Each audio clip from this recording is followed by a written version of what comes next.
Whenever we talk about the population of ancient Egypt, there is one word that always comes over, and that is multi-ethnic. But what does it mean? A multi-ethnic society is a society made up of or relating to people of several ethnic groups. At first glance, it may seem like an unusual yet positive phenomenon, as it introduces the concept of a diverse group of people with varying backgrounds. A humanitarian and progressive notion, invoking ideas of unity, peace, and love, with everyone harmoniously singing Kumbaya. What a lovely idea, right? We all love the concept of diverse individuals uniting to create something remarkable, and I'm no exception. And that's the narrative most scholars promote. And anyone who opposes this notion is often labeled as racist or Afrocentrist. However, beneath this enchanting narrative lies a troubling truth, a truth deeply rooted in racism, one that compromises the integrity of African history. So, today we will talk about why asserting Egypt's multi-ethnicity can be considered racist.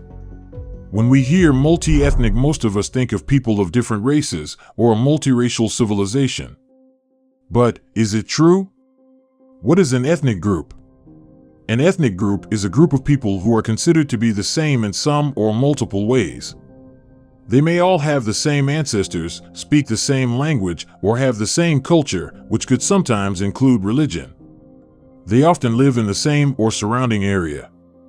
So, based on that definition alone, we see that it has nothing to do with race. For example, following that definition, in sub-Saharan Africa, there are numerous ethnic groups. We can name the Nilotic people, the Igbos, the Hausas, the Ndebele, the Oromos, etc. When we analyze all of these groups in terms of race, they all belong to the group we today call Black people, despite belonging to different ethnic groups. So, stating that a country is multi-ethnic does not necessarily imply that its people belong to different races. But there is another issue with that expression. When we say that ancient Egypt was multi-ethnic, we feel like it was something exceptional contrary to what we have today. But it is false.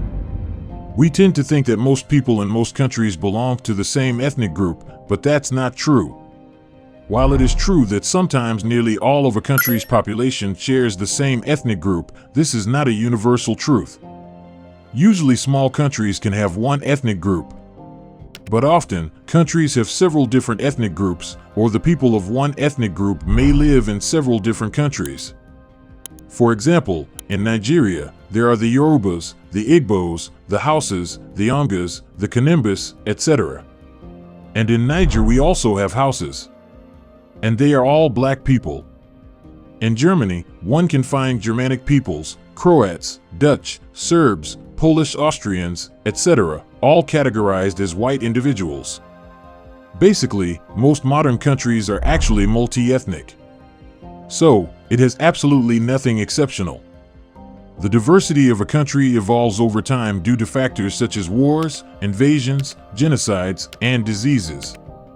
Some people come, multiply, mix, become minorities, etc. Thus, the diversity in an area in 2023 may differ significantly from what it was in 30 BC, for example. That's another tricky factor when talking about history. There are new genes that enter the gene pool. Thus, it cannot be employed to explain the ancient genetic composition of that region. But let's go back to our topic. Today, the way we understand the expression multi-ethnic is biased. Most people get it with the idea that ancient Egypt was the creation of a multiracial population that came from all parts of the world, and together they brought the idea, the knowledge, the science, and the culture of Kemet. Consequently, this renders Kemet an impersonal civilization that seemingly belongs to everyone and no one simultaneously. So, everyone can assert ownership over it, as it was, in a way, a collective creation. But that way, no one can really claim it, right? Especially not Black Africans in particular. And anyone who would make that statement would be called an Afrocentrist. The problem is that there is a huge hypocrisy behind these statements.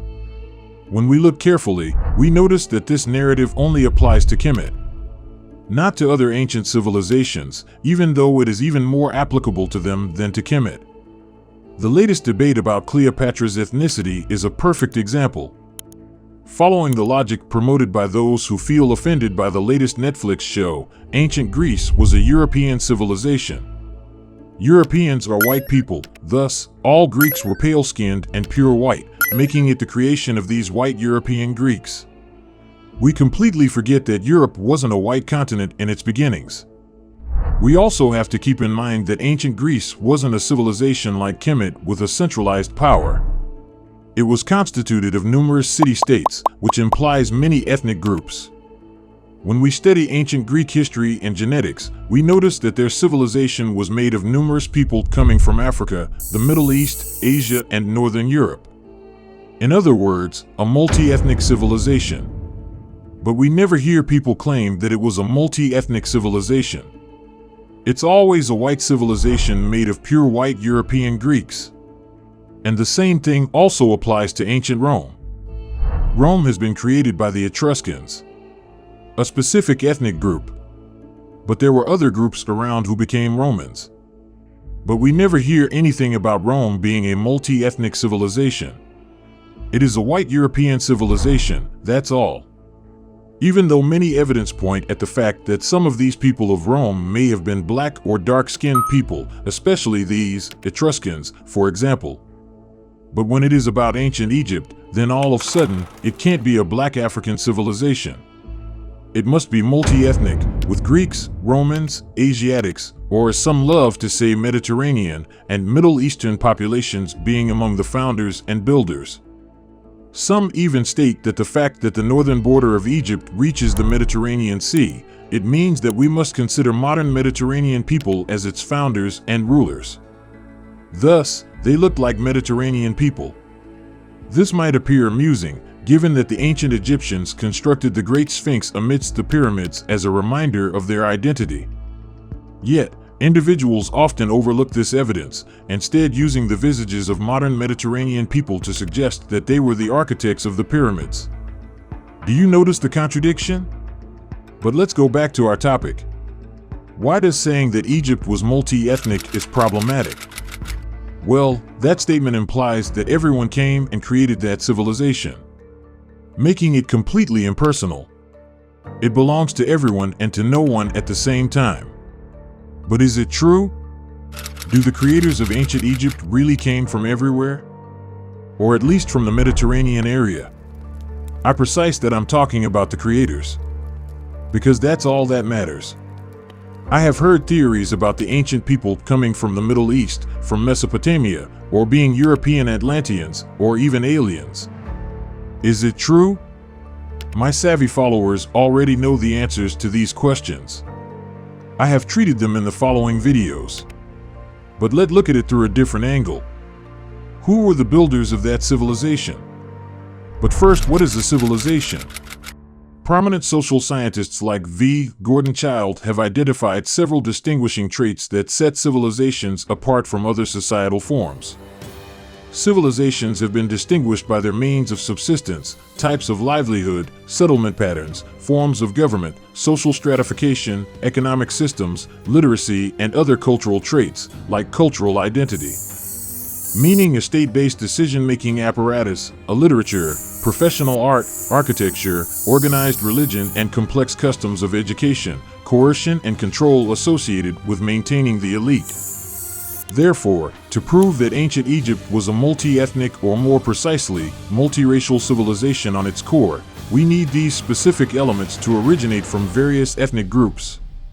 For example, the religion to come from the Levantines, the writing system to come from Europeans, the architecture to come from Asiatics, etc. But is it the case? Greece and Rome became empires at some point.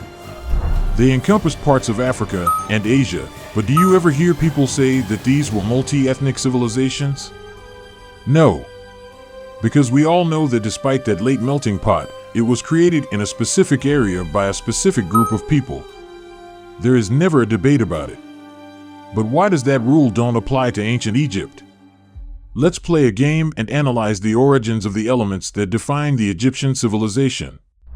What is the origin of the architecture of Kemet? It came from Nubia. The religion of Kemet? It came from Nubia. The writing system of Kemet? It emerged in Nubia. The kingship traditions of Kemet? It also emerged in Nubia. The gods of Kemet? They came from Nubia and Inner Africa. The mummification process of Kemet? It also came from Africa and was practiced by black Africans before the creation of Kemet. The first kings of Kemet? They came from Nubia and then conquered the north. In other words, all elements defining the Egyptian civilization or nation came from black Africa and were initially practiced by black Africans. The Great Sphinx itself has the face of a black man in that area supposed to be the land of Mediterranean people. So, why does the Sphinx doesn't look like a typical modern Mediterranean like some seems to suggest? Because either they looked like Africans, their rulers looked like Africans, or both. This is the Dutch soccer team. Is it multi-ethnic? Absolutely.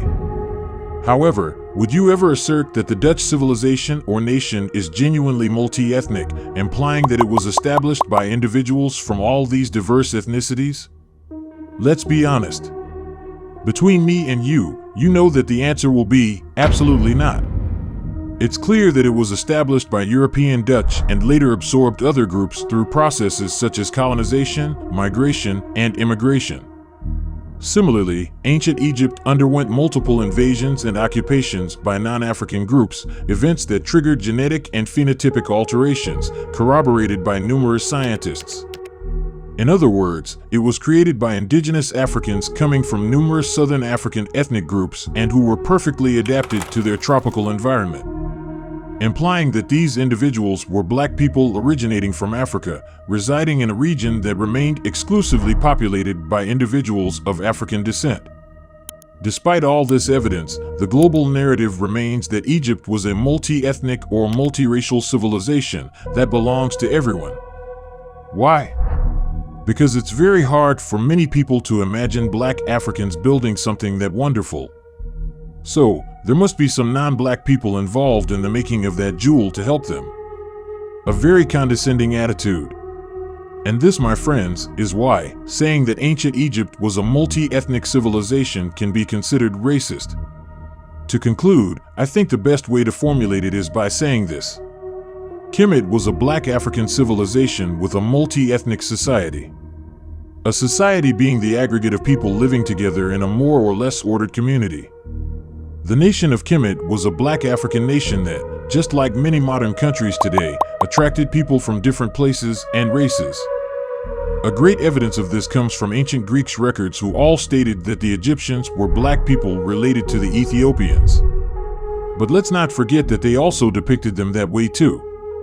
Why would they say and do that if ancient Egypt was that impersonal nation that belonged to everyone? A nation is usually defined by those who created it and rule it. And that's simply what these ancient European scholars and artists are telling us. Despite its diverse population, it was the masterpiece of indigenous Africans. As we near the conclusion of this video, I'd like to share an observation that has struck me as quite amusing. Have you noticed the inconsistency in the narrative surrounding the ancient Egyptian population? On one hand, there's a prevailing belief that it was a multi-ethnic melting pot, a topic that we've delved into in this video. On the other hand, we have the modern consensus that categorizes present-day Egypt as a predominantly mono-ethnic nation. How, you might wonder, can these seemingly contrasting descriptions coexist? To me, this paradox serves as a signal that the notion of a direct population continuity from ancient times is open to considerable debate, a topic I've already addressed in this video. How can a country that has experienced multiple invasions and occupations over millennia, with compelling evidence of diverse foreign groups residing within it, suddenly be labeled as monoethnic? How does a population resembling this evolve into a population resembling that, without undergoing any perceptible change? To my perspective, this narrative appears to be driven by political motivations, a factor I comprehend and respect. As I consistently say, we have no contention with the contemporary population of Egypt. Nevertheless, when it comes to discussing ancient history, it becomes imperative to exercise greater caution, given the complexity inherent in the subject matter. Now, I really want to thank our amazing patrons, whose incredible support made this project possible. If you want to join our community on Patreon, the link is in the description below. What are your thoughts on this? Do you agree with me, or do you have another explanation? Let me know in the comments below. I am always happy to discuss with you over there. And don't forget to like, subscribe, share, and support the channel. Thanks for watching Mr. Imhotep's channel, and see you in the next video.